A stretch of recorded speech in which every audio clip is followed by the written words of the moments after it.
Hey everyone, and welcome to This Explainer. Today, we're going to completely flip the script and fundamentally shift our perspective on a subject that is incredibly complex, globally massive, and honestly deeply misunderstood. When you hear words like slum, shantytown, or informal settlement, what usually pops into your head? For most of us, it's a picture of a macroeconomic problem, right? We see it as a symbol of poverty or vulnerability or some kind of systemic failure. But today, using a totally different framework, we're going to look right past that.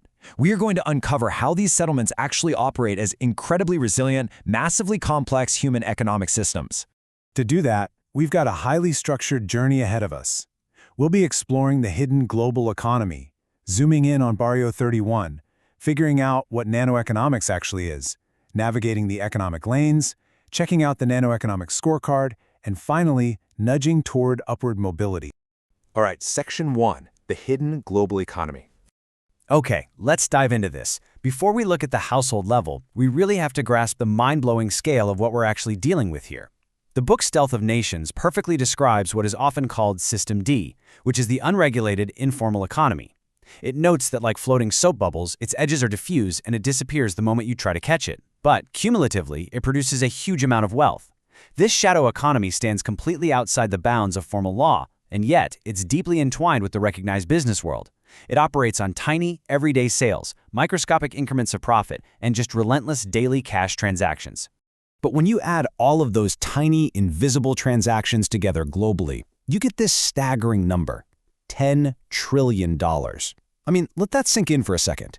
If this informal, off-the-books economy, this System D, were an independent nation, it would literally be the second largest economy in the entire world, sitting just behind the United States. Nearly 1.8 billion people globally are supported by it. They wake up every single day to participate in a massive market that governments barely even acknowledge. Moving on to Section 2, zooming in on Barrio 31.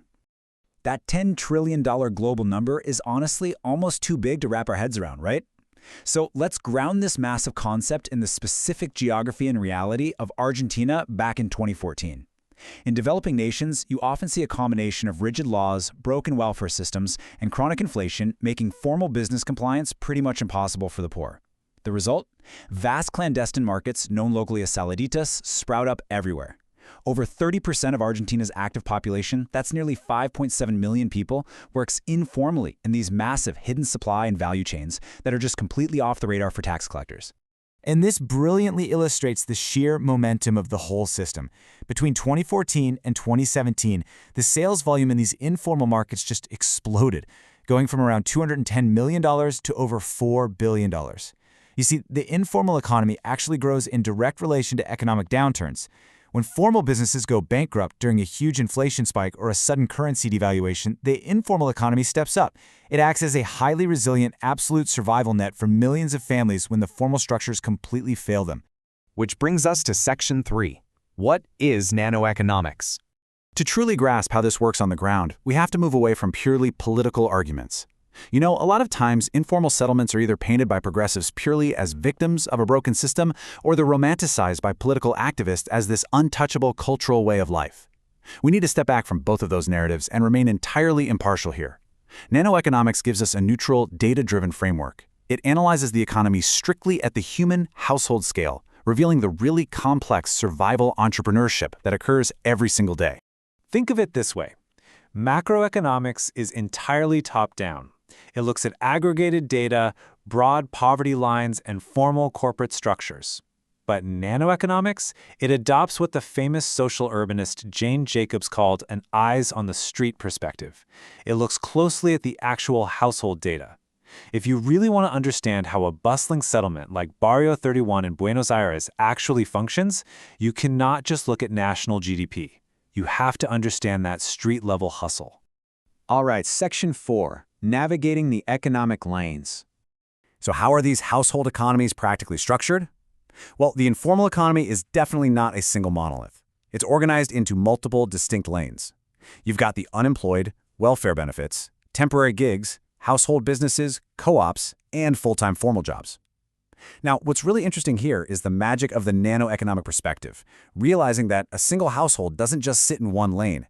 They diversify.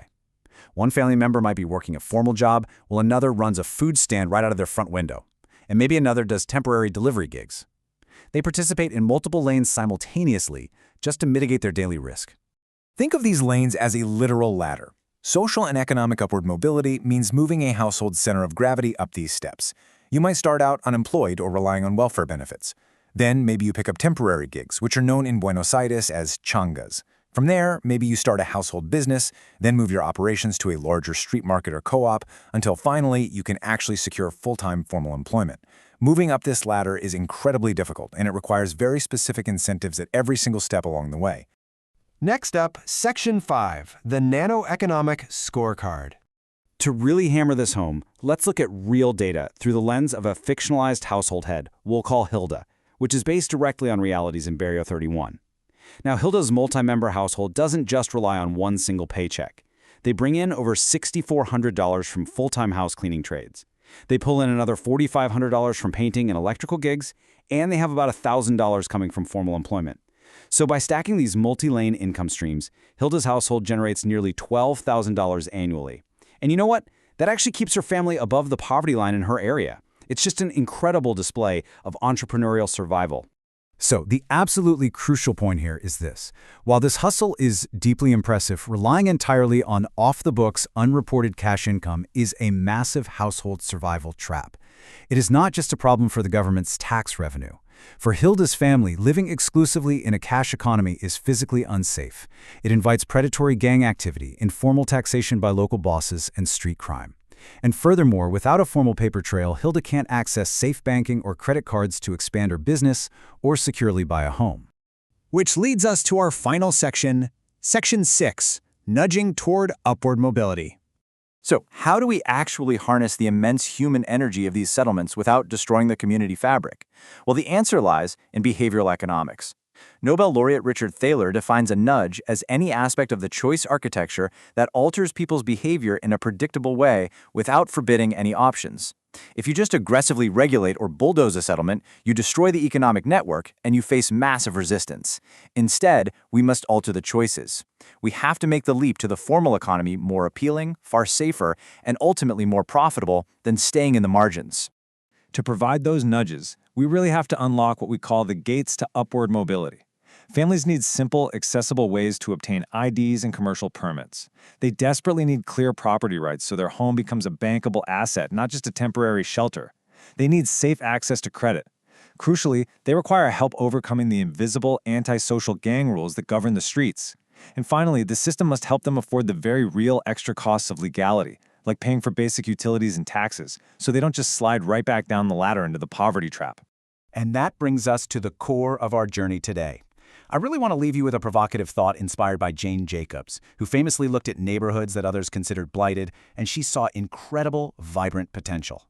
Are precarious settlements and informal economies just messes to fix through top-down macroeconomic policy? Or, if we look closely through the lens of nanoeconomics, are they actually complex, vital stages of urban development, teeming with entrepreneurial energy just waiting to be properly unslummed? Think about that the next time you hear about the informal economy. Thank you so much for joining me on this explainer, and keep learning.